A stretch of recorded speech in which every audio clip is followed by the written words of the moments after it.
Just want to welcome everybody. I'm the mayor of the City of Henagar here. Jimmy Durham, he's the Cal Economic Development. And then we've got Troy King, Chris. Everybody, Chris Palasha. Yeah. Andy Solomon. And, these guys can, you don't ask them anything. They can answer all your questions, be glad to. Jimmy, you got anything you want to say? Well, I'd like to welcome y'all here. Thanks for coming out on Sunday afternoon. And for this meeting, we've got a great team that's being represented here that could become a member of our community, which we certainly hope y'all do. And We feel like we are. well, I think so. You've been up here enough now. Yeah, 2 years, I think they're already a part of it. But this is something I never really thought of too much on medical marijuana until we got a call from Troy. And I've done a lot of studying on it and seen the many benefits that come to it, that it has helped people tremendously. And I think this is a great opportunity for our community, provide new jobs, provide something that's really going to help people tremendously. And I'll probably be one of the ones that use it with my neuropathy and everything else that's wrong with me. But anyway, it's great to have y'all up here and appreciate, because this is, I know a lot of questions that people have about medical marijuana and about the type of facility that would be here. These gentlemen will answer all of your questions. So, Troy, I'll turn it over to you. Thank you, Mayor. Thank you, Jimmy. sir. Thank you. And thank you all for coming.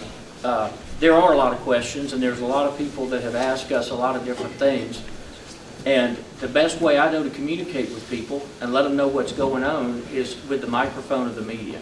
So we appreciate your helping us deliver a message to people who maybe haven't been to a town hall meeting, although we have done some that were standing room only. Maybe who can't come to one Tuesday night where we will be doing another one that I hope has an overflow crowd. But we've really come here today to do an update. And first, to just say thank you to Northeast Alabama. When we first started talking about this project, we were talking about where in Alabama would be a good home. And I had spent a lot of time up here through some political exercises I was engaged in. And there was just never any doubt where the first stop should be. And it was at Jimmy Durham's office. I called him and they didn't even blink to invite us up. We'd been back again and again and again. We met Mayor Davis, we met the entire city council. I've known the sheriff a long time. And this was the easiest decision I think I've ever made. Everybody was so welcoming, and I don't know who picked who first, if we picked them or they picked us. But it was an easy decision. And we're here today to report to everybody who has been involved, who's been interested, that we submitted an application successfully. That application is now being scored at the University of South Alabama, where we'll be graded on the quality of our people, the quality of our plans. I have no doubt that the team we have assembled will stand up next to anybody that can be proposed. I believe the place we've decided to call home will stand up against anywhere in Alabama, and I have been everywhere in Alabama. We're excited about this. The last thing I would like to tell people is that I hear people say all the time, nobody listens to me. I don't feel like anybody cares what I think. My dad used to say you can curse the darkness or light a candle, and it's candle lighting time. In the next 14 days, there's an opportunity for people to go to the Alabama Medical Cannabis Commission website, and when they get there, to provide public comment. Most of the companies that do this work have the same credentials. They have a lot of money, they're in other states, and they want to bring that expertise here. I believe the thing that could make our project and our application stand out is if people will tell people in Montgomery what they have told us and showed us since we first came here. So I want to encourage everybody that hears about this or sees about this to go online, take 5 minutes and weigh in. one of the complaints I used to hear when I was in politics was nobody cares what North Alabama thinks. It's so far from Montgomery, they never listen to us. Well, they are listening now. The question is, are you going to say something for them to hear? So I want to encourage you, go online, take the time to be heard, take the time to comment. This project offers so many things. It offers good jobs. It offers a lot of economic impact. It offers a lot of economic investment. It also offers the opportunity for Northeast Alabama to be at the center of providing life-saving and life-altering medicine. An ability for people not to have to use opioids that have horrible side effects and cause horrible problems to get relief. So I hope, for whatever your interest, you would take the time to be heard in Montgomery. Lastly, I want to let everyone know that we are personally inviting you Tuesday night to the Henagar Community Center for a public town hall meeting. We will be there to answer questions, and we will stay until every question, whether somebody wants to stand up and ask it in front of a crowd, or they want to ask it standing over in a corner because maybe they're embarrassed or don't know the answer or don't want to talk in front of a crowd. If you've got a question, I want to answer it. We'll have more of our team here. We've got some of our security folks that'll be here. We've got some of our operations people. Chris Palashik is the general counsel for this entire effort. He's got a lot of experience in the cannabis sector. This is my friend Andy Sumblin, who's a farmer from South Alabama. He can talk to you about the agriculture side of it. But just like Tuesday night, I'm going to give these guys a chance to say hello and whatever they'd like to say. But Tuesday night, we're coming not to make a presentation or make a speech. We're coming to listen and answer questions. And that's why we're here today, too. I mean, you know what is on the minds of people here. You are the way that they get information. And so rather than me telling you what I want you to hear, I'd like you to ask me what you want to hear and let us answer the questions you have or that people that trust your reporting have.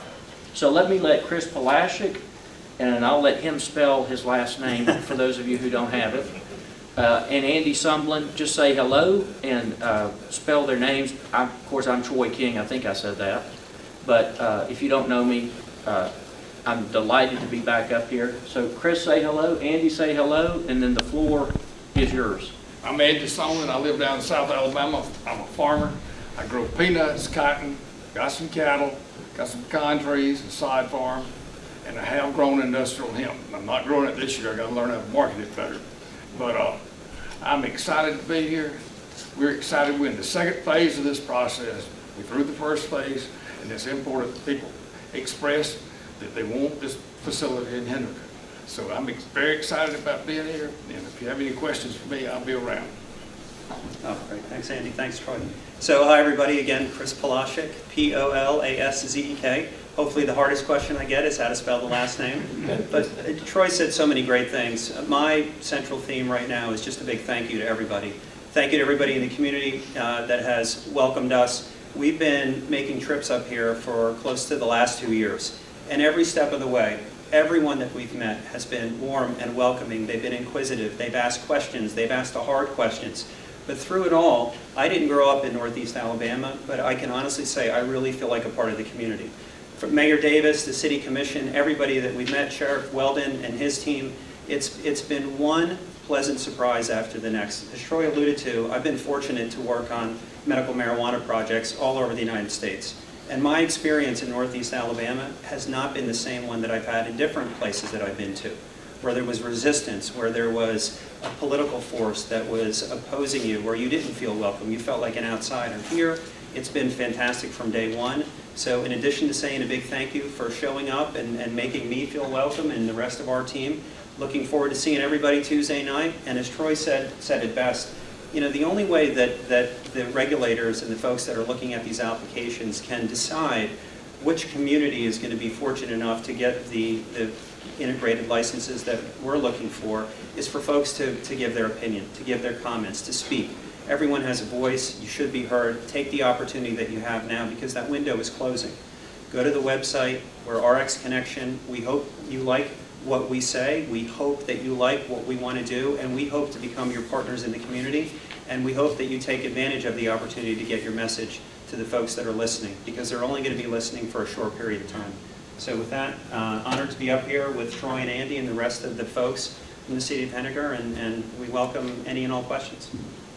Joy, could I just, maybe you could state about the process that's being gone through right now? Of course. With the application Yeah, of course, Jimmy. and all of that. So when we first came, there was a lot of interest, and hundreds of people responded to the request for applications, whether they wanted to just run a dispensary or whether they just wanted to grow medical cannabis, or whether, like us, they wanted to do everything from planting it to delivering it to patients. There would not be a dispensary in Henagar, but there would be a major facility to plant, grow, harvest, process, and distribute medical cannabis across Alabama. I don't really see this, with no offense to my friends in Henagar, I don't see this as a Henagar project. I see this as a North Alabama project. We're going to allow people who right now are driving to Tennessee or Georgia to find good jobs to stay closer to home. We're going to provide an economic impact, whether you own the hardware store or the McDonald's or the Mexican restaurant. You're going to have the ability to benefit from this rising tide if we're allowed to come to Henagar and to grow and process a very high quality product that will alleviate pain and suffering. So all of the applications were submitted. Some of the applicants were not compliant and were disqualified along the way. We made it through that gauntlet, and the application, our application, and everybody else who submitted a compliant application has now been sent to the University of South Alabama, where they are going through the applications and they are grading them, and they are looking at checking the boxes that everybody submit everything that they're required to submit. They're going to rank them and return them. So public comment, I think, is very, very important. If you just stop and think for just a second, what is the last thing that the commission would want to do? Well, I think the last thing they would want to do is to award one of only 5 licenses that allow somebody to engage in the entire spectrum of activities to go to a community that's going to protest and object after the license is issued. So I think it's very important for them to hear, this isn't that community. This is the community that we met in a boardroom at your economic development office who said, we want to come. And it wasn't just one community here. We looked at 5 or 6 different sites. We concluded that Henagar is the right fit for us. But there were so many people in North Alabama that wanted to be a part of this. I don't think it's a Henagar project. I think it is a North Alabama project. And we are very, very proud to have found North Alabama, and we're glad that when we found it, it took us in. But we will know in mid-June the results of all of this. So if you want to be heard, if you want to tell people this is not a place that this isn't going to be welcome, you should do it now. You have until May 14th to go online and submit those comments. Where do you go to? We'll give you a flyer. You go to the Alabama Medical Cannabis Commission website. There's a form there. You've got to give your name. They don't accept anonymous comments. You've got to list the name of the company you want to comment on. Our name is RX Connection, and then there's a box where you can say whatever you want to say. Yes, sir. How many jobs will this produce, and what type of growth is projected for the city and, more importantly, the people that live here? Well, I can let Jimmy speak a little bit to the economic impact, but initially it would be about 50 jobs. Other places, they've seen rapid growth. Chris may want to... Yeah, so we see the production of the development and production and creation of the grow and cultivation processing facility is taking place in 2 stages. Right, so out of the gate, if we're fortunate enough to get one of the licenses, there'd probably be 50 people that would be put to work quickly, because we need to get up and running. The commission and the legislature has put a timeline on where from the date of award of the license, you have X number of days to get medicine out into the public. The larger construction of the facility that we envision, which is somewhere in the neighborhood of 40,000 square feet, we think ultimately we'll have about 200 people working in and around that project. And then also, it's not just the construction jobs, and it's not just the jobs that will be involved in working in the facility on a day-to-day basis. The complexity of running one of these companies successfully means that you have a marketing department, you have a finance team, you have a social media team, you have a government relations team. It's not simply that we're growing a plant. And you also have a lot of people that are going to be involved in growing. Right. And processing and doing jobs that we've met with the junior college, and we've asked them, can you set up curriculums to help us train folks in North Alabama? These aren't imported jobs. These aren't jobs that we're going to bring people from out of town for. These are jobs we want to create here. We want to create partnerships from the city to the community college to law enforcement. We want people to have confidence that this is going to be run properly, that these are jobs with a future. There's no drive-through window at what we're doing. This is going to be good jobs where people can have a future and they can progress and they can have a good life without traveling. And build a career. I mean, summing it all up, that's what's so exciting. Having done this in a different state, is that you're giving folks the opportunity to build a career. You can start here, but where you can go is really just the limit of what you want to try, where you want to explore, where you want to apply your talents. But at the end of the day, we're an agricultural company, right? We're growing a crop, we're growing a plant. And then you have all the other things that fall away from that. I had the chance to be one, Chris is involved with a company that's in Florida that has opened a number of their dispensaries now. And I can report to everybody here, I was at one of the stores outside Tampa recently, and if I were thinking about this, I would think Apple Store, not Cheech and Chong movie. It's a very classy, discreet operation. You know, there's no neon marijuana leaves. This is medicine. This is medicine. This is important, the delivery of important medicine. And so it's a dignified approach. And I think everybody will see what is going on, and they'll be proud that it's here once it gets here. Did you say that you would actually sell it here, though? Will there be No, other? ma'am. We would have the ability to have 5 dispensaries of our own. We would use other dispensaries. There are people that just applied for a dispensary license, a pharmacy That's license. something totally separate. That's totally separate. But there are 5 that we would place. I don't envision any of them being in Henagar. We haven't selected the locations, a final site, but I would expect there will be sites, of course, in North Alabama. Brian Fields is a local to Henagar, Alabama. He wants to know what the environmental impact would look like. He lives downhill from the proposed site and is worried about rainwater runoff affecting his well and spring water. We'll have a water containment pond at the site. Yes. So the runoff will be minimal. And there should be no contamination.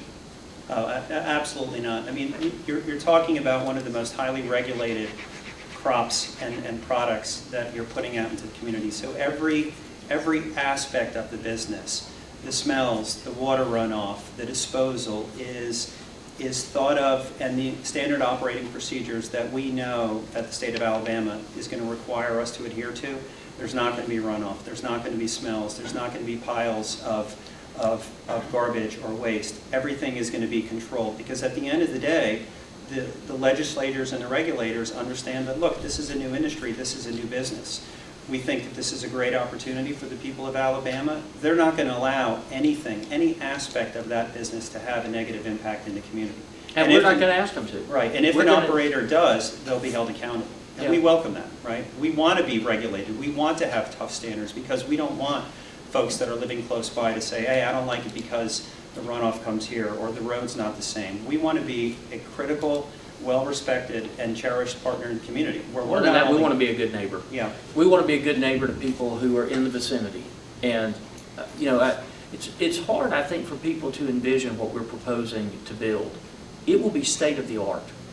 I mean, it will be regulated and controlled from the doors all the way through. And Alabama will insist on that, but so will we. Can you talk about, talk about the safety aspect of, I know people will be concerned, well, how easy is it going to be for people to get this, grab this, or, or take this out? It won't be or those easy at kind of all. I things? mean, the dispensaries even or like going to your pharmacy if your pharmacy was an Apple store. You go in, you use an iPad to select, to process your prescription. You go to a counter, it comes out of a locked, camera guarded room to make sure that it doesn't disappear. There's inventorying, there's auditing, there's regulations where everything is tracked, including when it's on a delivery truck going from the processing facility to the dispensaries. There will be no chance of things being stolen or showing up missing. And it's worth saying, and the sheriff's here. As I say, we've been friends a long time, and we are working very closely with him to make sure he's satisfied that all the controls that are in place are sufficient to make sure that what I'm telling you turns out to be the case. And we probably should just mention, because I've heard since I've been in town that there's some concern about whether we're going to use public funds and public resources and assets to protect and do security there. And I want everybody to hear me. We are not coming asking the city. We will welcome the presence of law enforcement to validate and verify what we're doing. But we will be paying for the security of the facility, and it will be state of the art. You touched on a little bit with the sheriff's department and things like that. Who would actually own and operate the facility? And that owner, would they owe any favors to political figures in the area? Well, RX Connection would be the license holder. I think that's what you're asking. The license holder is who would do the construction. I'm not aware of any political favors anybody would owe. In fact, I think some of the local folks up here voted against the law.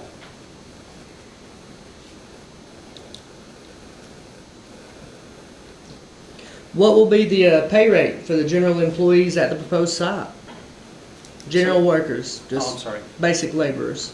Yeah, so if you come out Tuesday, we're going to have our Chief Operations Officer that will go through the number of jobs, the pay classification, everything else. Through it all, the concept that'll be clear when you hear from, his name is Charles Bailey, when you hear from Charles Bailey, is that we want to make sure that the wages that we're offering every step of the way are good, high-paying wages where people are excited to come to work and give them that advancement to come up the ladder and do other things in the company. So I'll have the exact dollar figure that we envision on Tuesday night. And the number of positions. Yes. What is the time frame if the application process is all done and the application, or time frame for the operation to be up and running? Well, the state has put very aggressive schedules in place for, obviously there's a growth period that nobody can change how long it takes to raise it and harvest it. But we are making plans to be able to very, very quickly have a facility that's operational. We would, of course, upgrade it and improve it, but we certainly don't want tardiness to interfere with our ability to execute and ensure this facility takes root. And the jobs are here. The things we've discussed with folks locally are all met or exceeded. Well, let me just close. Yeah. I got one more. All right. Last one, I'll leave you alone. Addiction is absolutely rampant in this area, DeKalb County in general, from pills and then especially including meth. Do you think this is something that can help with that, and will positions be available to people in the community that at this point appear to have outdated charges?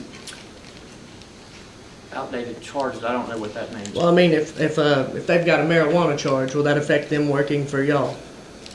Probably. Okay. Probably. But let me address the real question, which has to do with meth and opioids. I assume they're talking about that are addictive. Those are drugs that have very horrific side effects. The drug task force is here. They can tell you that it has literally been at epidemic proportions. Most of the district attorneys in the state have dedicated programs to fighting opioids and the addictions they bring. I actually drafted the law that moved a lot of the products you need to make meth behind the counter and required you to have to go and to access those key ingredients in the production of meth. This is totally different. That is unregulated, it's dangerous, it hurts people. This will be controlled by physicians. It'll be regulated by the pharmacy board. It'll be regulated by the state. It'll be regulated by agriculture. It'll be regulated by the medical licensure commission. This is a highly regulated, not recreational, medical only product. So the answer, I think, is that it will be a better alternative, I think the sheriff would agree with me, to the drugs that are now in use widely, and it doesn't carry a lot of the really bad side effects that are destroying families and futures. So I think it's a better alternative to address chronic pain and horrible conditions that right now go untreated because people don't want to take opioids. They want an alternative that's safe and regulated and to some extent not addictive. So this is a better alternative for a lot of people who have a lot of pain to be able to address that without doing more damage to their bodies than the relief they get. So to end as we started, if you can come Tuesday, we'll be at the Henagar Community Center. I'd like to invite everybody to come. I'd like to invite them to bring every question, every concern, every objection, every positive comment, whatever they want to say. We are there to listen. We will stay until we will be the last people to leave. The mayor will have to run us out, and we'll stand in the dark if there's still people with questions. I've been accused of being in the dark a lot in my life. If you can't come, we would be delighted to hear from you. Send a question to the city. Send a question. We would love to hear from you and answer it. And then I would encourage everybody, whatever your thoughts about it are, I would encourage everybody to take the time to weigh in and be heard. If you don't complain if you don't like what happens. So this is your opportunity to be heard. Montgomery is listening to anybody that wants to be heard. I hope people will take that opportunity, and I hope to see everybody that's watching us right now and all of their friends Tuesday night. Thank y'all very much for coming. Thank you.